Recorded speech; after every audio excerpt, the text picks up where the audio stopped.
આગળ વાત કરીએ તો વડોદરા શહેરના માંજલપુર તુલસીધામ વિસ્તારમાં ગત રાત્રે એક યુવતીએ ભારે હંગામો મચાવ્યો। તુલસીધામ મહાદેવ મંદિર સામે યુવતીએ જનરક્ષક 112ની ઇમરજન્સી ગાડી અટકાવી અને પોલીસ વાહન પર ચડી જઈ હોબાળો કર્યો।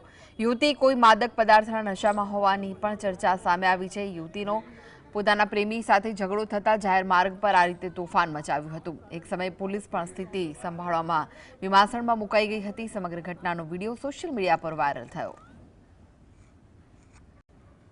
તો આપ દ્રશ્યોમાં જોઈ રહ્યા છો વડોદરાના માંજલપુર તુલસીધામ વિસ્તારની આ ઘટના, જ્યાં યુવતીએ હંગામો કર્યો હતો। યુવતીએ ગત રાત્રે જનરક્ષક 112ની ઇમરજન્સી ગાડી પર ચડી અને હંગામો કર્યો હતો।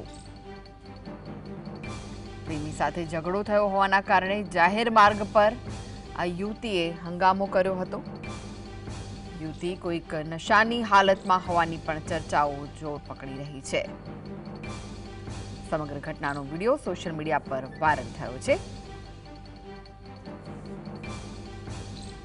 તો દ્રશ્યોમાં જોઈ શકાય છે કે તેને સમજાવવાનો પ્રયાસ થઈ રહ્યો છે, પરંતુ તે કોઈની પણ માનવા માટે તૈયાર નથી। વડોદરાના માંજલપુર તુલસીધામ વિસ્તારની આ ઘટના, જ્યાં યુવતી 112ની ઇમરજન્સી ગાડી પર ચડી અને હંગામો કર્યો હતો।